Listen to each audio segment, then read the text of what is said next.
ইরানের মাটিতে ইসরায়েলের সামরিক হামলাকে ঘিরে আন্তর্জাতিক মহলে যখন উত্তেজনা তুঙ্গে, তখন মুখ খোলেননি ভারতের প্রধানমন্ত্রী নরেন্দ্র মোদী। তবে কড়া ভাষায় নিন্দা জানিয়েছেন কংগ্রেস নেত্রী সোনিয়া গান্ধী। একই সাথে তিনি কটাক্ষ করেছেন যুক্তরাষ্ট্রের প্রেসিডেন্ট ডোনাল্ড ট্রাম্পকেও।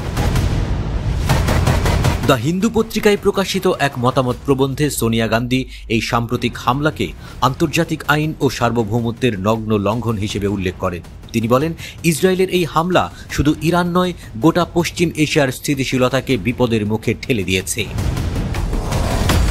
13 জুন ইরানের সামরিক স্থাপনায় ইসরায়েলের বিমান হামলায় অন্তত 19 জন নিহত হয়। এই ঘটনায় এখনও কোনো আন্তর্জাতিক তদন্ত হয়নি, কিন্তু সোনিয়া গান্ধীর মতে এই হামলা যুদ্ধকে উস্কে দেওয়ার একটি পরিকল্পিত উদ্যোগ।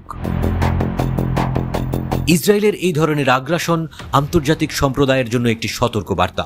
এর মাধ্যমে সাধারণ মানুষের জীবনের প্রতি চরম অবজ্ঞা প্রকাশ পেয়েছে। সোনিয়া গান্ধী অভিযোগ করেন, যুক্তরাষ্ট্রের প্রেসিডেন্ট ডোনাল্ড ট্রাম্প নিজ দেশের গোয়েন্দা সংস্থার পরামর্শকে উপেক্ষা করে ইসরায়েলকে প্রশ্রয় দিয়েছেন। তার এই ভূমিকায় পরিস্থিতি আরও জটিল করে তুলেছে। তিনি আরও বলেন, ইরান ভারতের বহু পুরনো বন্ধু। 1994 সালে জাতিসংঘে কাশ্মীর ইস্যুতে ভারতকে সমর্থন দেওয়ার কথা মনে করিয়ে দিয়ে সোনিয়া বলেন, চাবাহার বন্দর বা আন্তর্জাতিক পরিবহন করিডোর সবখানেই ইরান ভারতের পাশে ছিল। সোনিয়া গান্ধীর মতে 2015 সালের পারমাণবিক চুক্তি থেকে যুক্তরাষ্ট্রের একতরফা সরে আসার ফলে কূটনৈতিক পরিবেশে যে আঘাত এসেছে তা ভারতের স্বার্থকে বিপন্ন করেছে।